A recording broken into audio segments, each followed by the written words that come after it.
like Sports Illustrated. Obviously, you have those two back-to-back heartbreaking losses. You have to stew on that Virginia loss for a couple weeks. How proud of you? How proud were you of your guys to see them come out against Boston College and have the game that they had?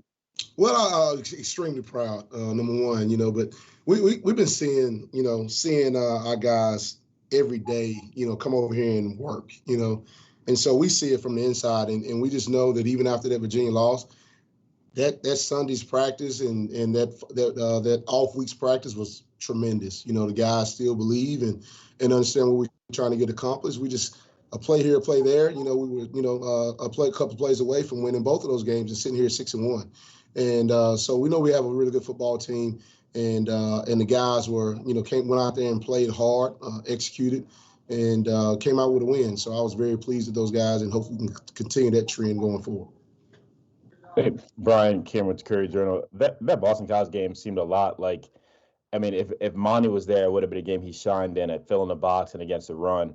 You got some good production from Dorian and Jalen Alderman. Just what'd you see from those two? Because your first time going against a run-heavy defense with them in the lineup. I think I saw growth. Growth, number one. Did they make some mistakes still? Yeah, they still make some mistakes. But when they made the mistakes, they made them full speed. And the rest of the guys played off of them and was able to make plays. And they had really two drives in that game that we kind of wish we would have back. The one they scored a touchdown on, and the one they drove down and we actually got the interception on in that fourth quarter. But other than that, man, I'm proud of those guys. They're coming along each and every day. They're over here eager to learn, as much as they possibly can. Always texting Coach D-Nick and asking questions about, things they see on film, whether it's practice or whether it's, from the opposing team game film. And so I'm excited about those guys and just glad that they came along and performed well on Saturday. Hey, Bryan, Coach Dalton,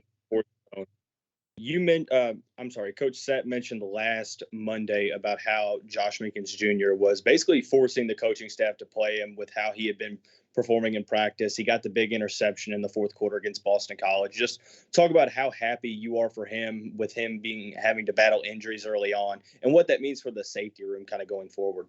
It's big for the safety room, number one, to be able to have a guy that we most definitely can trust to go in the game and to do their job, and to be able to spell those guys. And, like I told you guys last time, I mean, we're playing 90 some odd snaps a game on some and 80 plus snaps. And most of those safeties played, almost every last one of them, in all the games that we played previously. So that's huge for that group. But for Menkins, man, from where he came from, had a really good off season starting in January. And then he just had a freak accident, and that hindered him, for, all the spring ball, all the summer. And once he got going, it was a little, trials and tribulations here to get him back going in the right direction. But he fought every day and wanted to continue to learn. And in the last 2.5 weeks, he has been practicing lights out. And so when somebody's practicing lights out, you have no choice but to play him. And so we was able to get him in the game, and he came up with a huge play in that fourth quarter with that interception. And not only that, he fit the run game correctly and had a couple of tackles.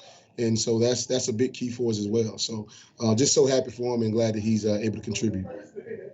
Hey, Bryan, Michael McCann at Cardinal Authority. Kind of on a similar note, Raheem Craig, the true freshman, got in, had a huge play, as we all know. And Scott mentioned that, these true freshmen, they've got their 4 games to play, so let's start getting them some time. Is there going to be more of an effort to get some of these newcomers some snaps to see how far along they have come?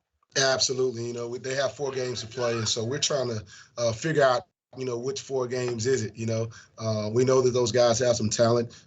We know that they are, for a little bit further away from where we would like for them to be in order to play in a lot of games for us, just from a mental standpoint.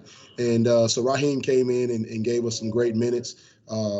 He's hard to pass protect against. He can come off that edge really, really quick and does a great job of bending and doing what we ask him to do. So very, very pleased with him coming in and having that huge play in the games the other day.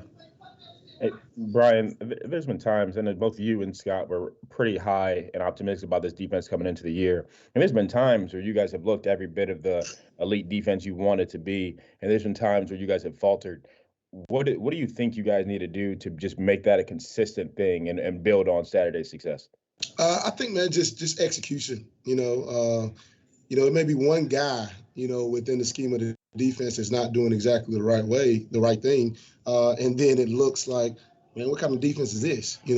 That's the thing, and then I got to help them sometimes too with some certain calls, like in the Virginia game, should have brought a little bit more pressure in the second half of the fourth quarter, so I got to help them with that to be able to help kind of force things, in a way from a play calling standpoint.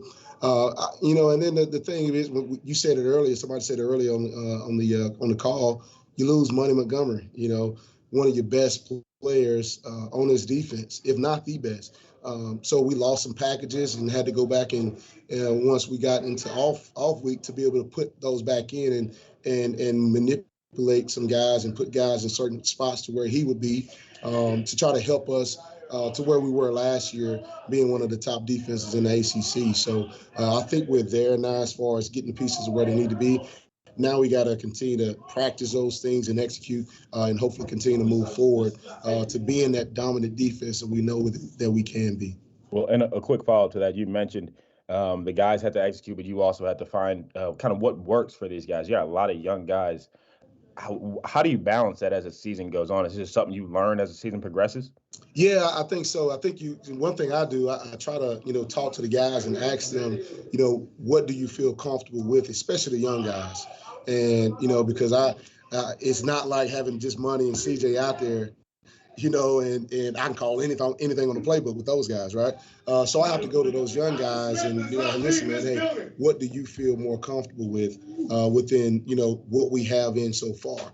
And then those are the things that I tailor toward the top sheet of the play calling sheet, right? And so that helps. I think it helps those guys because if that's what they feel comfortable with, then that's what I'm gonna call. So that's what you just got to continue to do throughout the season, and I think we'll continue to get better as the season progresses. Hey, Coach, looking again. When you look at NC State's offense as a whole, they've got various weapons all over the field. Devin Leary's playing really good. Their wide receiver Emeka Emezi's a good guy.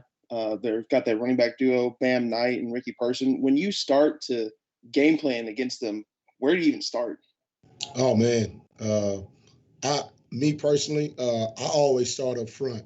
I always start with the offensive line, and see what type of combination and things they have, whether it's rotation or just how they run, block, pass, protect, all that stuff. That's what I always start with, and then I'll work my way to the quarterback, running back, receivers, and so forth. They have a really good offense, and it's like you said, the offensive line does a great job opening the holes for Knight and in person for sure, and they do a really good job of pass protecting as well, and for Devin Leary. And when I say there's a quarterback that throws the football on the money and has great timing with his receivers, he exemplifies that every single week, and you can tell he was a lead 11 quarterback for a reason. And so we have our work cut out for us again this week, like we have every week. So we look forward to the challenge. But these guys are a really good football team, and they're coached really well. And just as a quick follow-up to that, the secondary played pretty well against Dennis Grosel, the QB of Boston College. Devin Leary's a little bit better, 17 touchdowns, just a pair of picks. Do you think the secondary is able to build off of that game against Boston College, confidence, scheme, all that things, and be able to translate that into the NC State game? I hope so. I think so. I think anytime that you have some success, on the football field, then that should translate into the next couple of practices. And we've had a really good week of practice, overall, and I think it'll carry over to the next game. And because the guys look forward to competing again and going out and showing that we can be one of the best defenses in this country. So we look forward to Saturday. All right, Bryan, I got one more for you. Probably the most important question you'll be asked today. Did you get the birthday dunk into the tank like Malik did? Yes, I did, my brother. I did. They got me yesterday after practice. I told them the day's not my birthday anyway. Yesterday was my birthday, so they got me anyway, and so it was a good sight. And I think one of the doctors actually got it on video. So I'm not going tell you who, so y'all won't get that. Yeah, that I'm about clip. to say I might have to reach out to a few people. Try to fix it. Yeah. Did you fight it or did you just let it happen? I just let it happen. It wasn't no need in fighting, 200-300-pound guys. I mean, multiple guys around. So that was going to tire me out anyway. Thanks, guys. Hey, appreciate you guys, man. Y'all have a good one. Take care. All right. 14. Yeah. Ron. Thank you.